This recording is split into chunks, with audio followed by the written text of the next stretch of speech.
Entre Laguneros. Conocernos para entendernos y valorarnos. Entre Laguneros. Acercarnos con respeto a ver eso que no siempre se ve. Entre Laguneros. Historias, anécdotas, gustos, posturas, desde lo más trascendente hasta lo más simple. GREM presenta Entre Laguneros. Bienvenidos.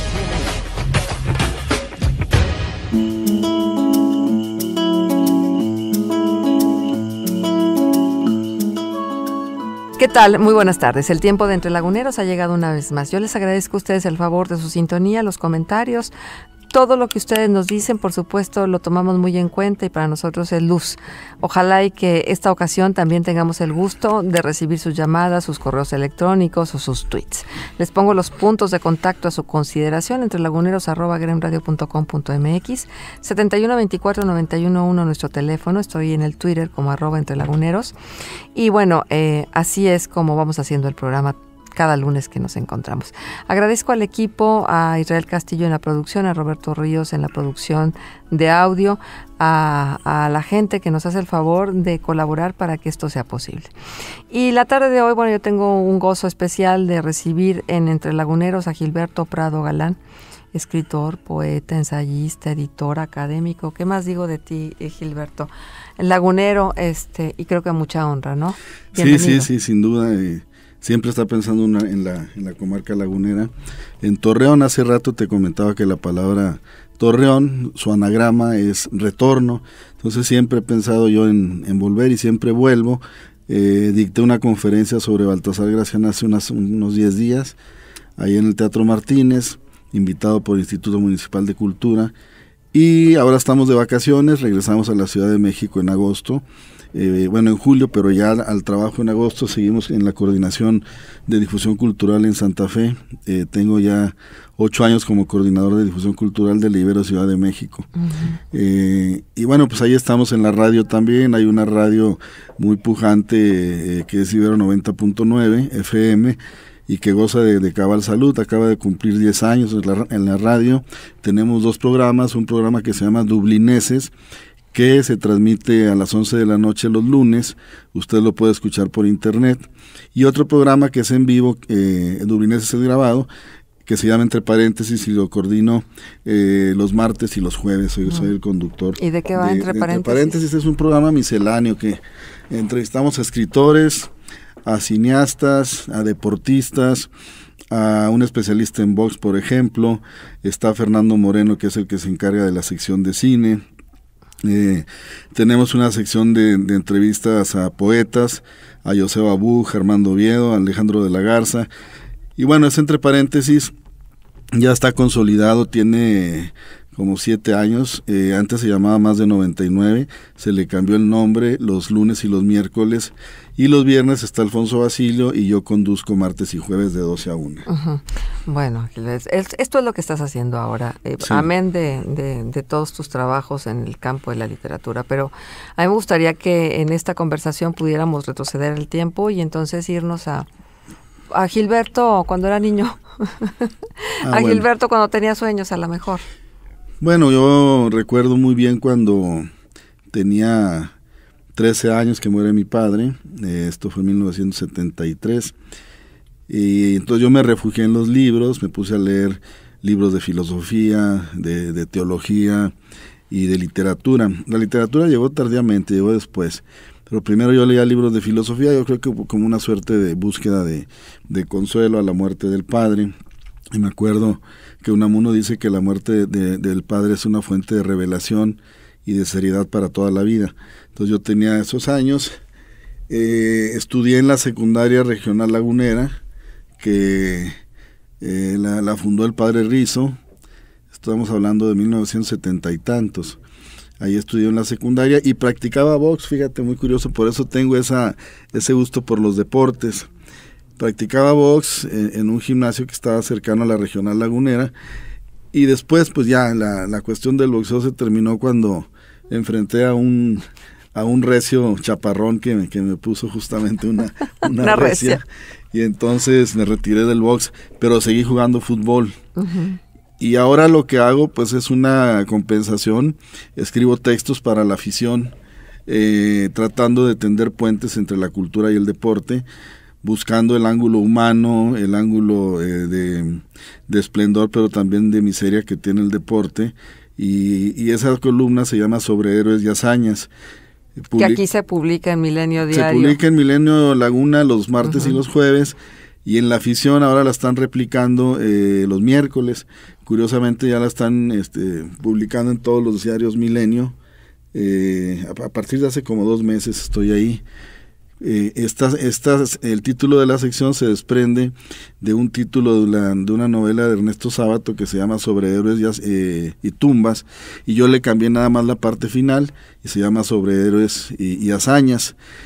Y se publicó un libro en Cal y Arena justamente con esa temática. Es un libro que bordea las 150 páginas, pero ahora quiero publicar una segunda edición de Sobre Héroes y Hazañas en un libro mucho más abultado, que va a tener como 300 páginas más o menos, que es lo que yo he escrito sobre deportes. He escrito sobre muchos deportes, pero de manera central me interesa el fútbol, soccer, el béisbol, el box, el automovilismo y el atletismo también, que sea lo que más me gusta de... soy un curioso impertinente, como lo dije en otra entrevista que me hicieron. Me gusta estar curioseando siempre, buscando. Estoy escribiendo un libro que se llama Mapa del Libro Humano, sobre las partes del cuerpo humano desde 2 perspectivas. La primera parte se llama Extramuros, entonces ahí hablo de la piel, de los ojos, de la boca, lo externo. Y la segunda parte, que es Intramuros, pues hablo de los órganos, del corazón, del hígado, pero desde una perspectiva no anatómica, no soy médico, sino una perspectiva psicopoética, buscando qué función o a qué se asemeja, por ejemplo, la labor del hígado, a qué se asemeja el funcionamiento de la próstata. En fin, que este es un libro diferente dentro de mi ensayística, que bueno, también tengo la otra faceta de los palíndromos, ¿no? Que es, claro, que bueno, ahí ya publiqué 4 libros. Un libro que se llamó A la Gorda Drógala, otro libro que fue la Antología de Palindrómica Internacional, que se llamó Sorberé Cerebros, un tercer libro que fue Efímero Lloré mi fe, que es mi compendio de los palíndromos que he escrito, y también aparece teoría sobre palindrología, y un cuarto libro que me publicó la editorial Algarabía, que se llama Echándonos un palíndromo, porque yo tenía una sección en El Hueso, el programa de la W, que apareció una voz femenina que decía, vamos a echarnos un palíndromo con Gilberto Prado Galán. Entonces narraba una historia y la remataba justamente con una frase de lectura reversible. Entonces, bueno, Gilberto, qué maravilla. La verdad es que no quisiera yo hablar, sino que tú siguieras hablando. Pero síguenos contando con este orden, después de la secundaria regional de La Laguna, de por supuesto muy gratos recuerdos del padre Rizo. ¿Qué siguió para ti? Después estudié en la prepa en el TEC de La Laguna, Instituto Tecnológico de La Laguna.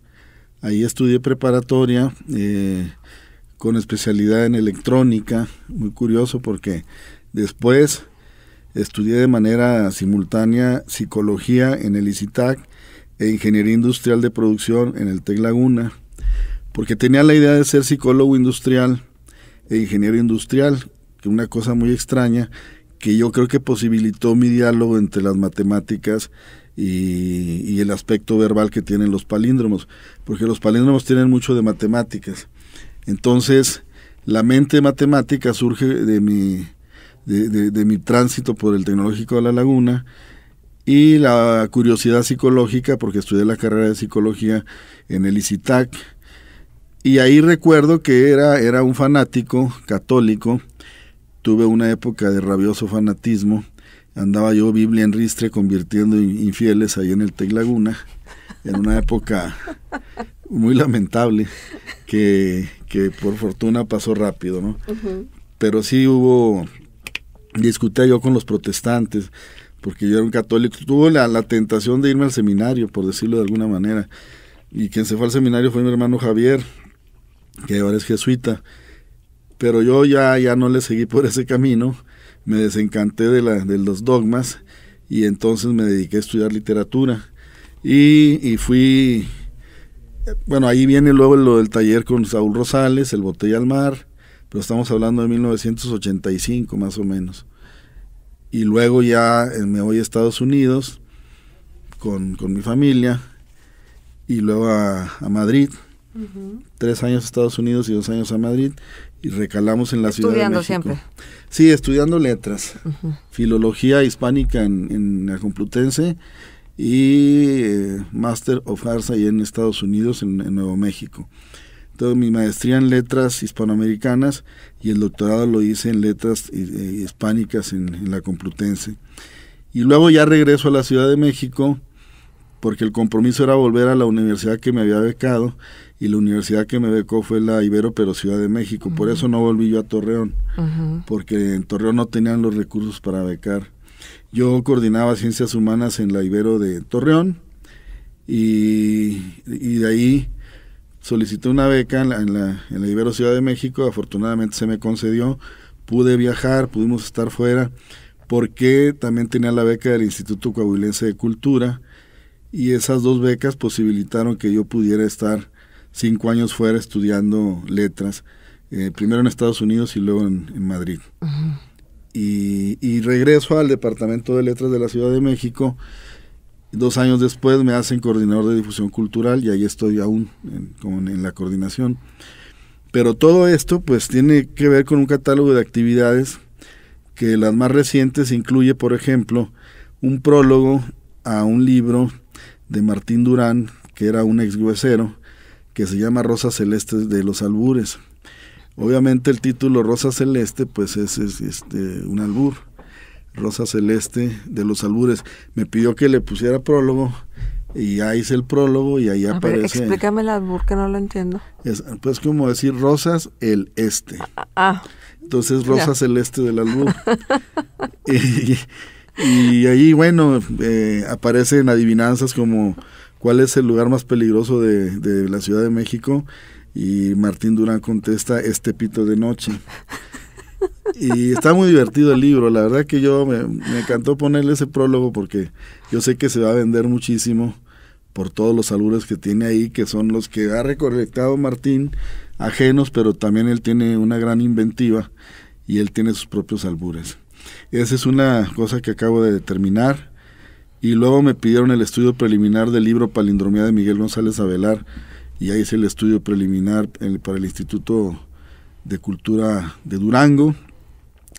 Y luego me pidieron que hiciera un análisis comparativo entre el poema Primero Sueño de Sor Juana y Muerte sin fin de José Gorostiza, y va a aparecer un libro con ilustraciones de Emiliano Gironella y textos míos, que va a publicar el Mexiquense de Cultura, un libro de arte con mi estudio comparativo de estos grandes poemas, los más importantes en la historia de la lírica nacional.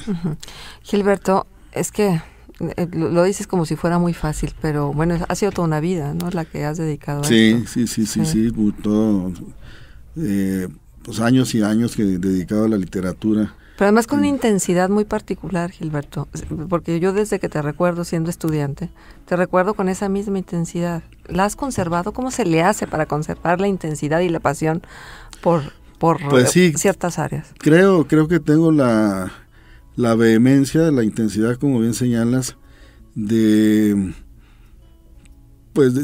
estar explorando territorios inhollados, o territorios que mucha gente no suele emparentar, porque los escritores se casan con un tema y luego van repitiendo ese tema durante toda su vida, y en mi caso yo he tratado de distraerme en diferentes parcelas temáticas, y entonces, por ejemplo, voy dando el salto del deporte a esto del libro del mapa del libro humano, que es un poco algo de fisiología, de psicología, de poesía también.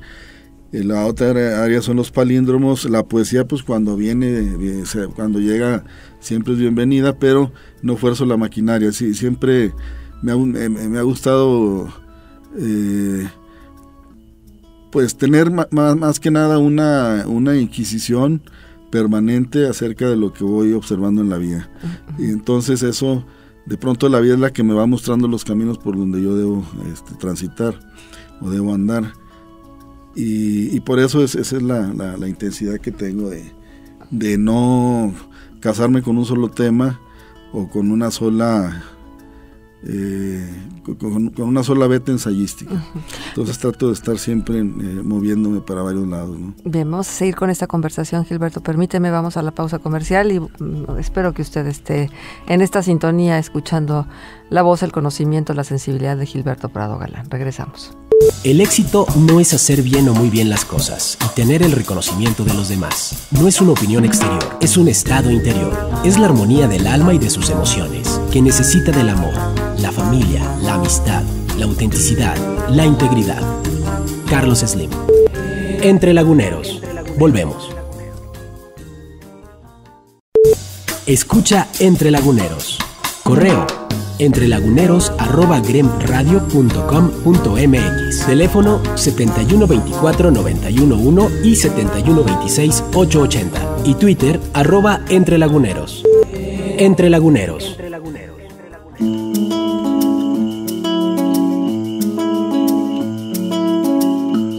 Continuamos en Entre Laguneros, gracias por su sintonía. La tarde de hoy platicamos con Gilberto Prado Galán, escritor, poeta, ensayista, editor, académico. Muchas vertientes en el quehacer de Gilberto, pero todas concentradas en el área de la cultura y en el área de la literatura y en el área de la promoción cultural, que es tan importante. Gilberto, bueno, ya hemos conocido más o menos cuál ha sido el derrotero de tu vida en lo que tiene que ver con los ires y venires y la preparación. Ahora adentrémonos en los temas que a ti te interesan, que fue un poco en lo que nos quedamos antes de irnos a la pausa comercial. Tú dices que la vida te va poniendo, pero realmente tú necesitas tener voluntad para captar lo que la vida te va poniendo. Sí, yo creo que la intuición y la percepción, la mirada distinta es lo que me posibilita que pueda entrarle a asuntos tan disímbolos, tan variopintos, tan distintos. ¿Qué significa esto? Que quizá el hecho de percibir de una manera distinta lo que te está ocurriendo y tener una percepción exacerbada permite luego traducirlo en literatura o en los textos que voy organizando, en el catálogo de actividades que voy realizando. Y eso es una percepción que puede estar en algún lugar y donde aparentemente nadie observa algo. Bueno, esto yo lo digo, que no se vaya a creer que en el autobombo o en el que me quiero yo mismo elogiar de que tengo una percepción distinta. Pero yo lo noto cuando escribo sobre de temas tan cambiantes. Entonces me doy cuenta de eso, de cómo puedo yo escribir sobre el corazón, por ejemplo, y luego escribir sobre una hazaña deportiva, y luego escribir sobre, como en el viejo canon se les llamaba polígrafos a la gente que escribía sobre materias muy distintas, pero todo atravesado por el tamiz de mi propia percepción, que es donde yo creo que está la clave de lo que voy haciendo. Uh-huh. Los temas que te interesan para desarrollarlos dentro del campo de la literatura, sea en cualquiera de sus géneros, ¿son los temas de vida que también a ti te interesan? ¿O no siempre están conciliados, no siempre van de la mano? No siempre están conciliados, porque hay una permanente revisión de las etapas de la vida actualizadas al corte de caja de la edad que tengo.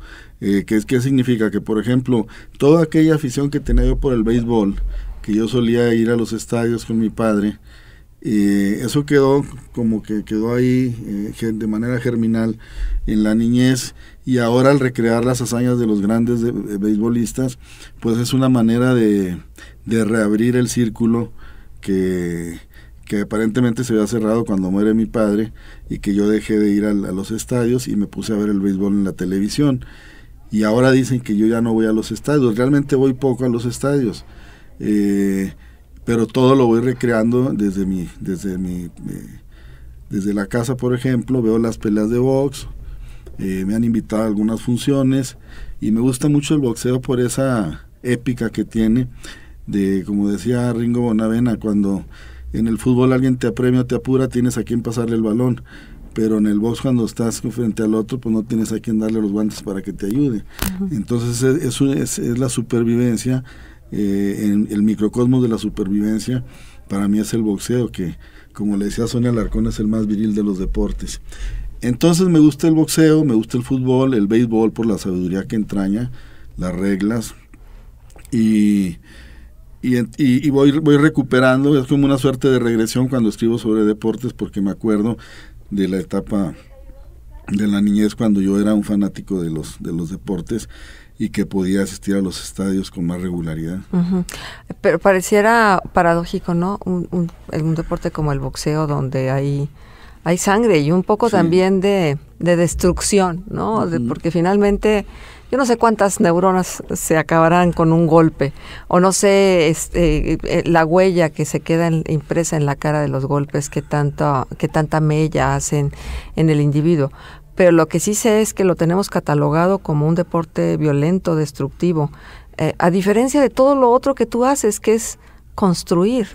Uh-huh. Sí, es muy curioso, pero el box y los toros son las actividades deportivas, entre comillas, que más arte han generado. Es paradójico, pero tenemos todos los grandes poemas escritos a los toros, los poemas de Miguel Hernández, de Rafael Alberti, el libro de José Bergamín, y los toros también es una actividad violenta, diría yo, y el caso del boxeo también, pero hay esa mirada de sublimación que permite hacer que lo que naturalmente es negativo de pronto se transmuta gracias al arte, y pienso en los grandes libros que se han escrito que giran en torno de la guerra, y la guerra pues es lo más destructivo que tenemos, pero de manera paradojal pues se han escrito grandes libros sobre las guerras y sobre lo que ha ocurrido en el horror del nazismo, por ejemplo. Hay libros maravillosos que narran el horror. Y cuando digo maravillosos no es porque esté exaltando lo que ocurrió ahí, sino porque logran que el ser humano explore hasta los ángulos más sádicos y más pavorosos de su actividad en la tierra, que fue el terror de los nazis. Y curiosamente, cuando dicen que la cultura nos hace más sensibles y más humanos, yo siempre he pensado en los grandes jerarcas nazis, que algunos de ellos eran, por ejemplo, el de la Solución Final. Heydrich era un gran violinista. Por ejemplo, Hitler era un gran aficionado a la ópera, acudía de manera regular a la ópera. Algunos de los cabecillas nazis eran unos grandes melómanos, aficionados a la música, y algunos eran grandes lectores. Todos sabemos de la colección de obras de artes de Goering.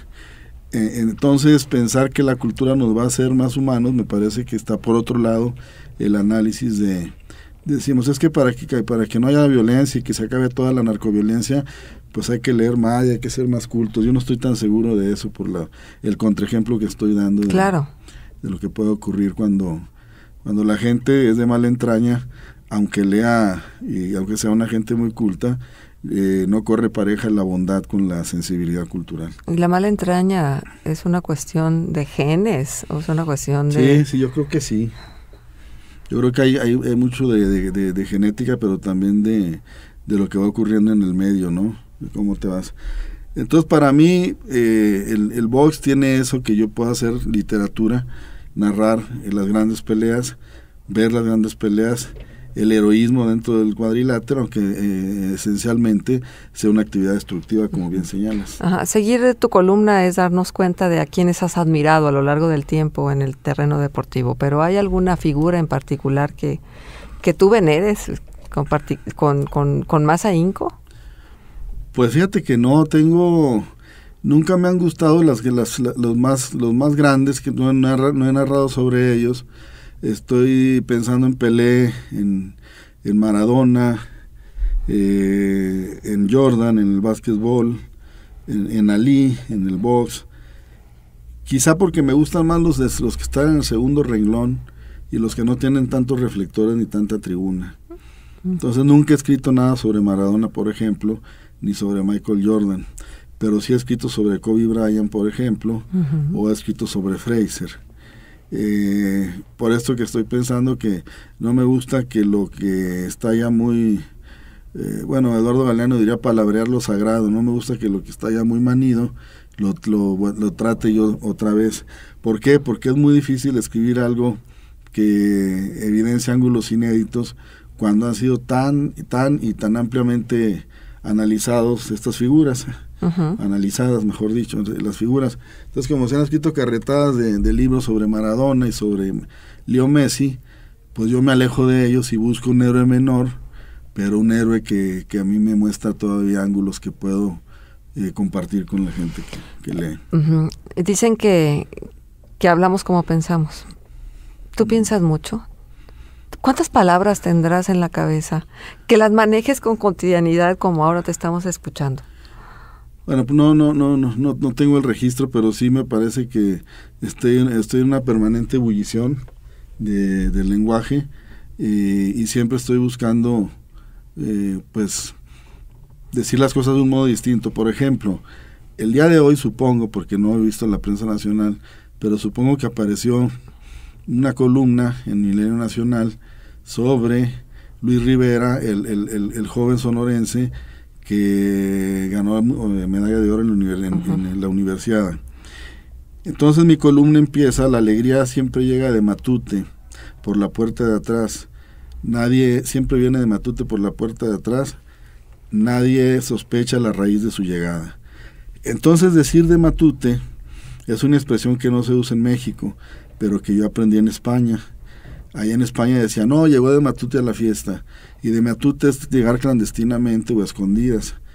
Entonces pongo en diálogo lo que yo aprendí en el español de Castizo de Madrid con lo que aprendí en el habla de La Laguna y lo que he ido aprendiendo donde he vivido, en Estados Unidos incluso. Entonces decir, por ejemplo, que llega de Matute, esa es la forma distinta de decirlo, porque me gusta mucho esa expresión. Es un ejemplo donde quiero decir otra palabra, la palabra rácano, que me dijeron, haz un palíndromo con Carlos. Y yo dije, con Carlos no se puede más que un palíndromo que tenga la palabra rácano. Entonces es Sol, rácano, dona Carlos. Pero la palabra rácano no se usa en México, y en España se usa con mucha frecuencia y significa, lo que aquí significa codo, pichicato, amarrete, tacaño. Eso es rácano. Entonces Sol, rácano, dona Carlos, y ya no se puede hacer otro palíndromo. Entonces, ¿por qué no se puede? Ahorita me dices por qué no se puede hacer otro palíndromo, porque tú decías la vinculación tan estrecha que hay contra las matemáticas. Porque tienes rac, y si buscas en el diccionario palabras que empieces con rac, R-A-C, rácano, racial. Entonces si tú dices Sol, racial, la I, Carlos, no significa nada. Entonces por eso digo que quizás es el único palíndromo con cierta cordura semántica, el de Sol, rácano, dona Carlos. ¿Cuántos libros habrás leído en tu vida? No, pues no tengo idea, cálculo, ni un registro. Pero suelo leer 1 o 2 libros por semana. Dependiendo obviamente del volumen, ¿verdad? Y del estado de ánimo. Y a veces creo que estoy en una época en donde me interesa más producir que seguir leyendo. Siempre voy a seguir leyendo, es obvio, pero creo que me interesa más ya yo crear, generar que pero has creado mucho. Gilberto, ¿quieres hacernos un recuento de tus obras?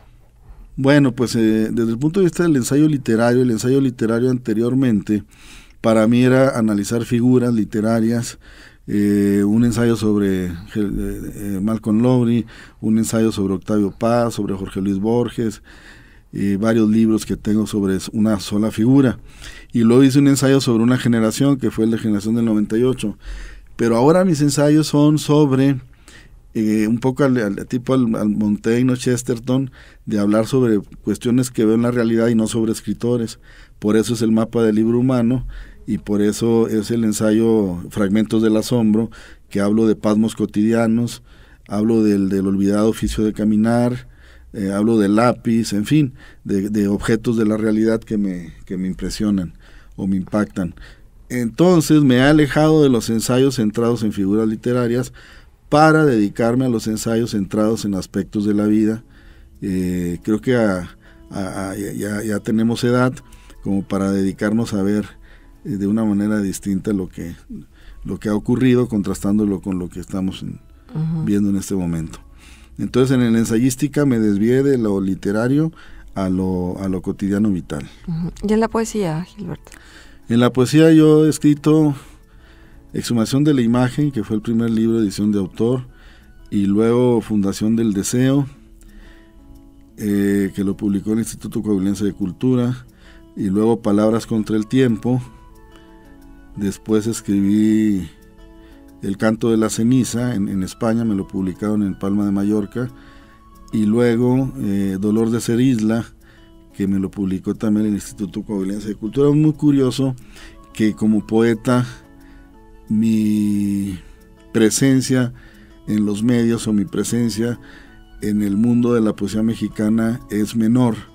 ¿En qué sentido? En que no ha sido atendida como se debiera el aspecto de la poesía en mi caso.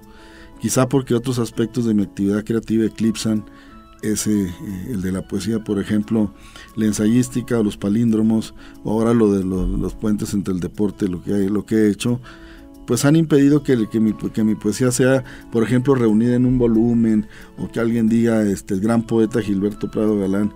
Pues no ha ocurrido eso, como que la poesía en mi caso, pues es la muñeca fea de mi actividad creativa. Bueno, vamos a la pausa comercial y regresamos para tener el tercer bloque ya de este espacio, el último, y les pedimos que se queden con nosotros. La causa de la mayoría de los problemas de relaciones humanas está en la falta de reconocimiento mutuo. Escucha Entre Laguneros. Entre Laguneros o @gremradio.com.mx. Teléfono 7124-911 y 7126-880. Y Twitter @entrelaguneros. Entre Laguneros.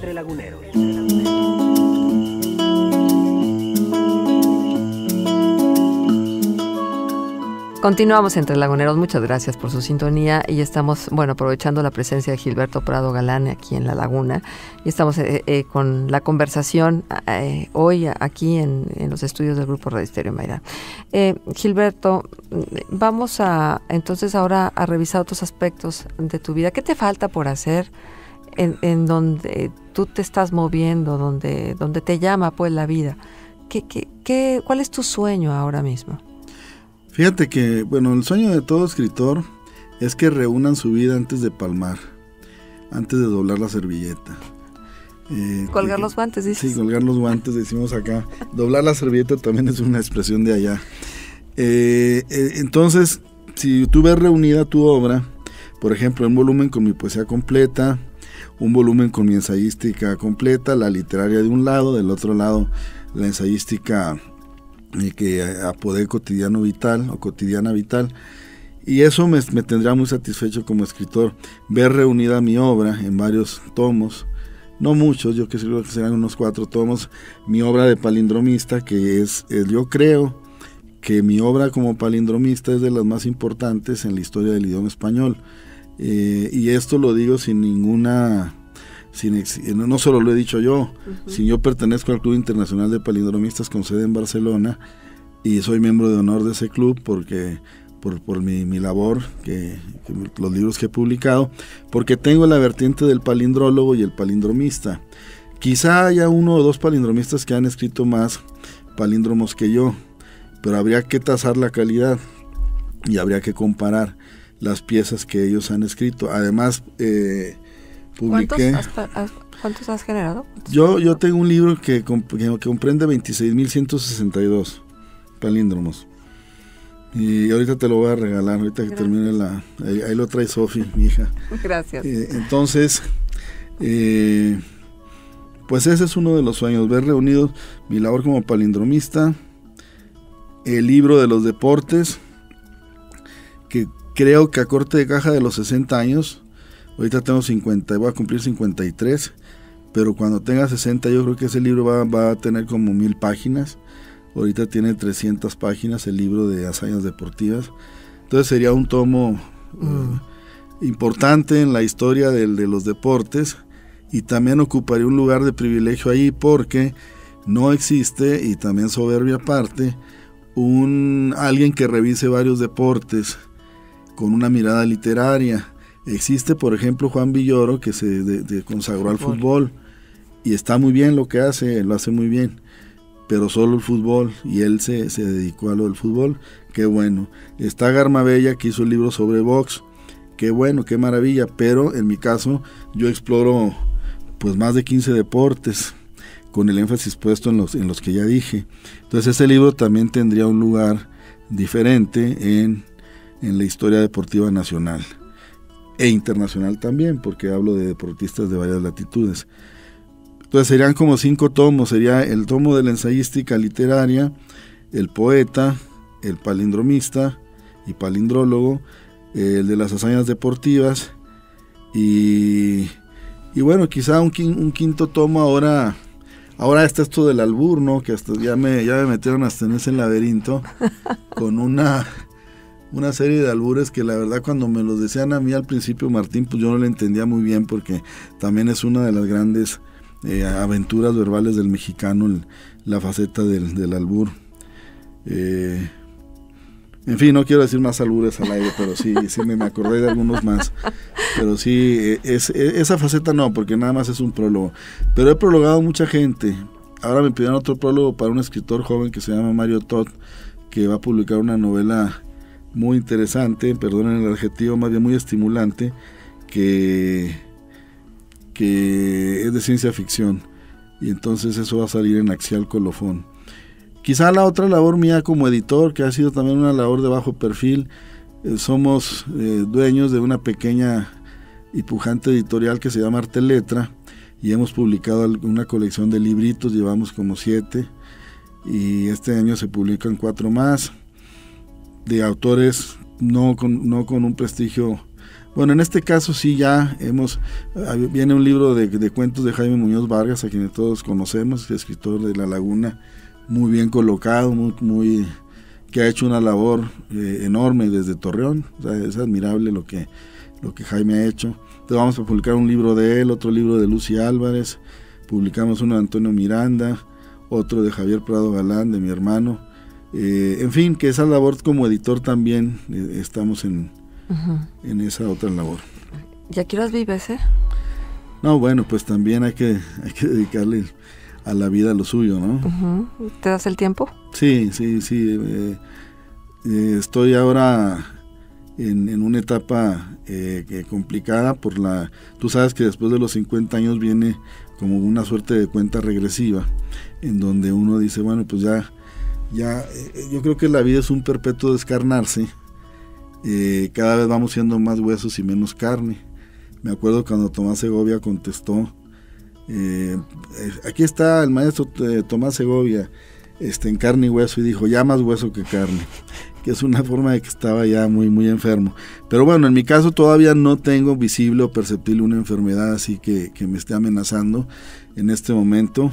Vivo con Leticia Santos tú la conoces a Leti desde hace 40,000 años, y tengo 2 hijas.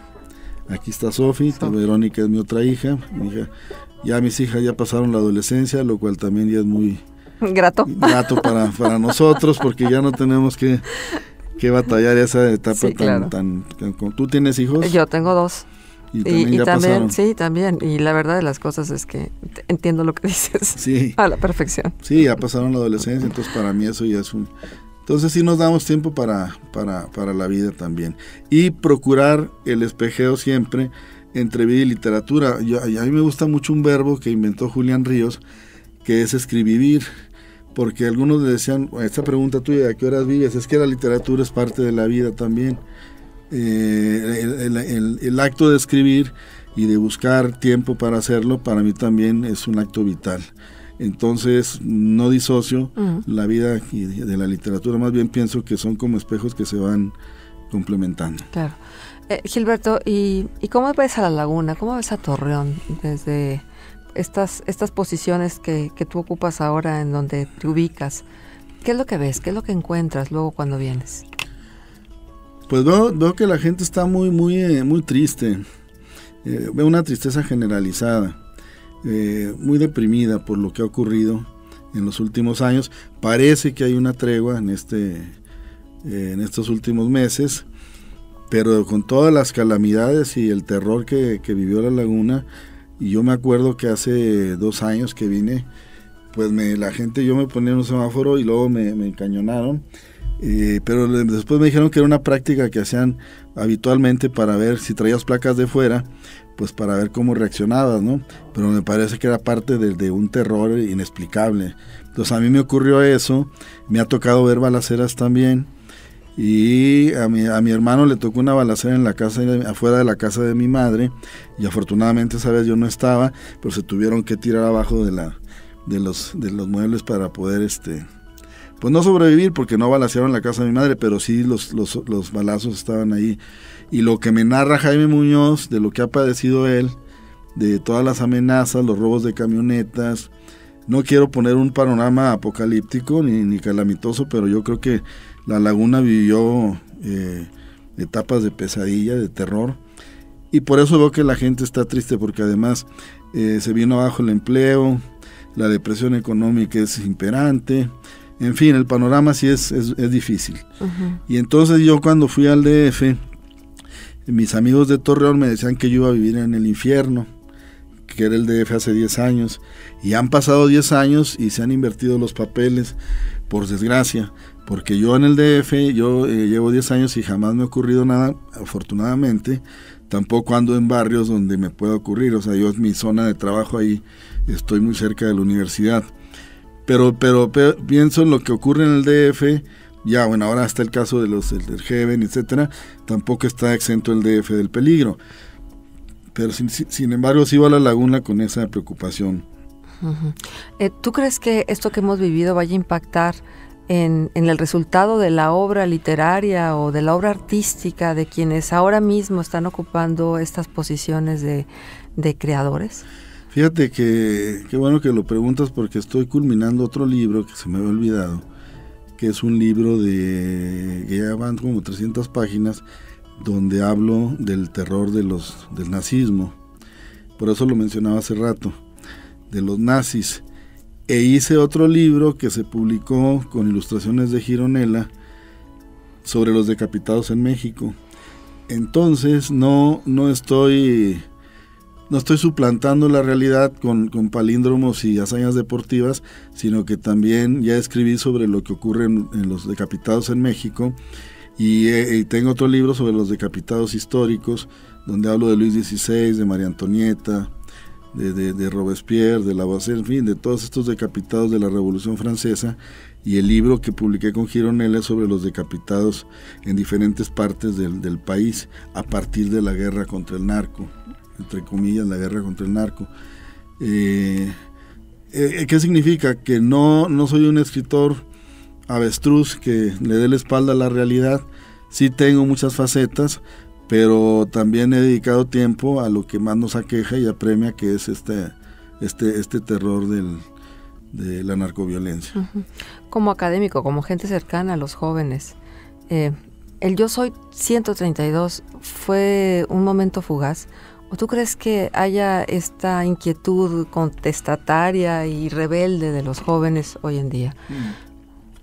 Fíjate que yo estaba en la radio cuando el candidato, el ahora presidente, fue a la Ibero, y ahí me tocó presenciar los gritos allá afuera de la radio, y yo estaba en mi programa justamente esa hora. Llegó Peña Nieto. Yo pienso que hay que distinguir el 131 del 132. En el 131 fue un movimiento muy auténtico, un movimiento generado por jóvenes de la Universidad Iberoamericana, y luego ya vino el 132 y empezó la contaminación, y empezaron la gente que se quería montar un caballo que no era el de él, y no quiero señalar a nadie, pero el movimiento se fue desvirtuando, o deslavando, decolorando, si me permiten la expresión, y de lo que era el gran movimiento 131, cuando ya derivó en 132, ya hubo de pronto mucha gente que entraba y que no tenía las verdaderas convicciones. En fin, no demonizo a todo lo del 132, obviamente, que también hay gente muy buena ahí, pero creo que fueron dos cosas distintas. Uh-huh. Y los chavos del 131 también pues terminaron su carrera y luego ya se fueron, en fin, pero el movimiento surgió como algo muy auténtico. Uh-huh. Muy auténtico y con mucha convicción, y por desgracia pues el movimiento ha perdido vitalidad y vigor. Pero sí notas que está el germen, sí, en los chavos, porque luego de pronto somos muy duros para juzgar a los jóvenes. Sí está, pues mis hijas estaban ahí en el movimiento germinal, entonces pues yo creo que sí está el la protesta. El rector de la Ibero suele decir que había que pasar de la protesta a la propuesta.